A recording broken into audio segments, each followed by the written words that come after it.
All right, in this section, we're going to talk about limit laws. And one thing you'll learn in calculus, there's lots of theorems, laws that you really need to know. And so here are some of our laws for limits. And so if we look and look at what we have here, we have two different functions. We have the limit of f of x as x approaches a equals L. And then we have a different function, g of x, and the limit of g of x as x approaches a equals M. So you can see they're approaching the same value, two different functions, two different limits. So let's look at some of these laws. So we have the sum law for limits, and what that tells you, if you are taking the limit as x approaches some number, some real number, of two different functions, the sum of two functions, then we could split these and take the limit of the first function, the limit of the second function, and then add those together. Okay? Difference is really the same thing, except we're going to be subtracting these two functions. So the law tells us we can take the limit of the first function, the limit of the second function, and then take the difference of the two. Constant multiple law for limits, basically what it says, if you're taking the limit of a constant times a function, then we can pull that constant out front of our limit. So we take that constant, move it out front, and take the limit of the function and then multiply it by that constant. The product law of limits, again, we can look at it as taking the limit of f of x times the limit of g of x and then multiply those two limits. Now, they have to be going to the same number. As you can see, x approaches a, x approaches a for these two different limits that we're looking for. Okay, let's look at a few more. We have the quotient law of limits. And as you can see, we can take the limit of the numerator. We can take the limit of the denominator. Again, they're both going to a, and then we can divide those limits. Of course, that's only appropriate when m does not equal 0. Otherwise, we have an issue there. Power law for limits. So if let's say we have taken the limit of a function raised to a power, then we can pull that power outside, take the limit of the function as x approaches a, and then raise it to the power. But that's for every positive integer n. So n has to be a positive integer. And then lastly, we're going to look at the root law for limits. So you can see here we have a root, an nth root of a function. The limit of that function as x approaches a. What we can do, we can take the limit of the function and re-pull that square root, nth root. It could be a square root, could be any root, nth root, and then take the nth root of that limit once we find it. And of course, there are some restrictions here for all L if n is odd, and for L greater than or equal to 0 if n is even. Because think about it, if n is even and it's less than 0, I'm going to be trying to take the even root of a negative number, and that's not a real number. Let's look at some examples. Okay, so what law are we going to use here? And think about that. Go back and look at the laws. So this is going to be the law of sums. So as it tells us, and actually we're using the constant law as well. This is more than one. So we pull the constant out front. We can take the limit of the function, multiply it times the negative 2, plus the limit of 5, and that's a constant. And that's just going to be what that constant is, 5. And that equals 3 when we add those together, negative 2 plus 5. Okay, here's another example. What if we have the limit of f of x as x approaches 1 equals 8, and we have the limit of g of x as x approaches 1 equals 4. And then let's evaluate this limit, the square root, the limit of the square root of f of x times g of x plus 3 as x approaches 1. Well, we can use what we know, the different laws that we looked at. Remember, we're looking at a product here, so we can take the limit of each one separately, plus the limit of this constant, and the limit of f of x is what? We were given that limit. It's 8. What's the limit of g of x as x approaches 1? Well, we're given that. That's 4, so 8 times 4, plus what's the limit of the constant 3? And it's 3 as x approaches 1, equals, and then we end up with the square root of 35. So just, you most of the times you'll be using more than one of the limit laws in a particular, trying to find particular limits.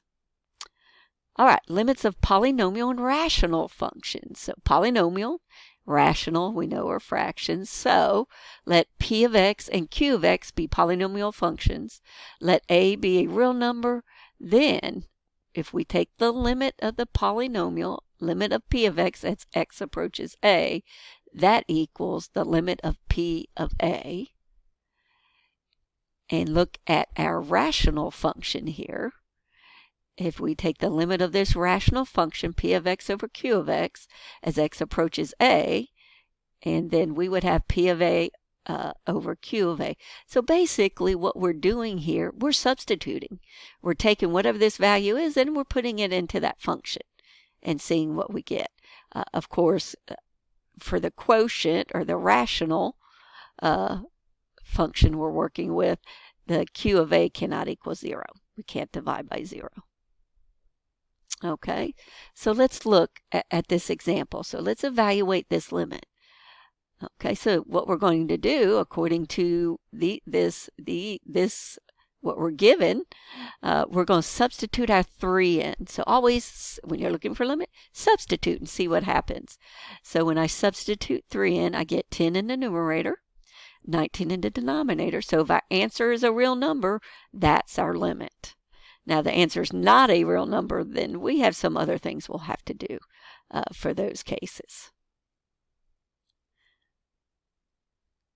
Okay, so the limits of the form f of x, the limit of f of x over g of x as x approaches a, where the limit of f of x as x approaches a equals 0, and the limit of g of x as x approaches a equals 0. We have 0 over 0, 0, which is indeterminate. We're not sure what this is. Could be 0, could be undefined, could be 1, could be, we don't know. That's why it's called indeterminate. We can't determine what that is at the moment. So how do we solve these? Well, if they are polynomials, if the two functions are polynomials, factor each function and cancel out any common factors.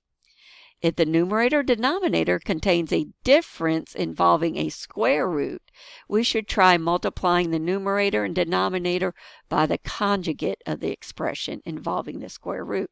So if you don't remember what a conjugate is, you may want to review that. The conjugate, for example, if I have 1 plus the square root of 2, the conjugate would be 1 minus the square root of 2. Again, that's helpful when we're dealing with something with a square root. If f of x divided by g of x is a complex fraction, we want to begin by simplifying it. Okay, so let's look at an example.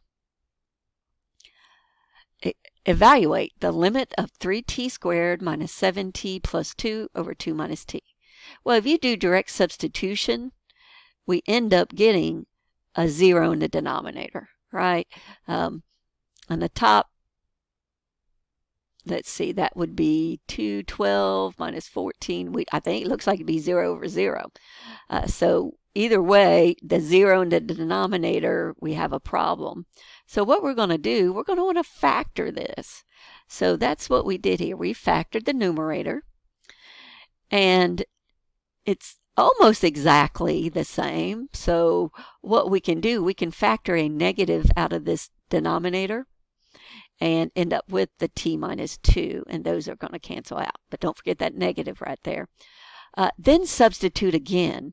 Now when I put my 2 in, I get 3 times 2, which is 6. 6 minus 1 is 5. And then the negative on the bottom, that would be negative 5. All right, what about 1? Again, here's the one with the root. And so this is going to let you look at how would you work this. Well, you would have to multiply it by its conjugate. Now this one's pretty ugly just because we have a and x. We have our variables here. But again, if you start out by directly substituting, we're going to have 0. So the square root of a squared is a. We're going to have 0 over 0. That's that indeterminate form.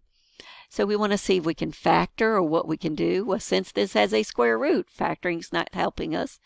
So we're going to multiply by its conjugate. So the conjugate of this a minus the square root of a squared minus x squared is a plus the square root of a squared minus x squared. And you can look and see what we did when we multiply. When we multiply these, we end up with a squared minus x squared on the bottom. You see what we have. And then what happens up here, our a squared minus a squared cancels. We're left with x squared on the top. Those cancel.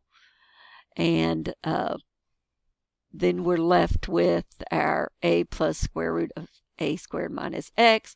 Again, we can substitute our 0 in. That's going to end up giving us 1 over 2a. Okay, let's look at another example here.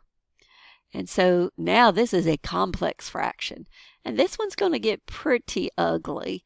So you may want to pause and look and see what's done. I'm going to go over it relatively quickly, but look at what we have. Again, if I substitute this 1 in, we're still going to have 0 over 0, so we do have an issue. And of course, anytime we have 0 in a denominator, that's an issue as well. So let's look at how we will simplify this. So if I look at x plus 1 times 2, if I multiply top, I'm going to multiply by the 2x plus 1, 2 times x plus 1. And there, of course, this times 1 gives me 2x plus 1 over x plus 1. And then this will be 2x plus 1 over 2. And then the denominator will be 2x plus 1 times x minus 1. So what happens here, well, these are going to cancel each other out, and I'm left with 2. And the 2's are going to cancel each other, and I'm left with minus x plus 1. Then we can distribute that negative, and we end up with 2 minus 1, which is going to be 1 minus x over 2x plus 1, x minus 1. And factor out a negative, and that will leave me with x minus 1. Those will cancel.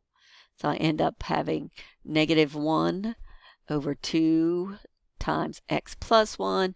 Now substitute that 1 in again, and we get a negative 1/4, which is a real number, so we do get our limit. Okay, here we're looking at another one. You know, sometimes we evaluate a limit when the limit laws do not apply. Okay, so when we look at this, we can't apply the sum laws for limits, so we add first. So we're going to put these together. Okay, lowest common denominator. So we're going to add these together, because remember, in order to use they have to be polynomials. Or if you go back and look at the laws and see why we can't apply them here. So I have 1 over x plus 5 over x, x minus 5. Find our common denominator. Then once we get that common denominator, we can add these together. So x minus 5 plus 5.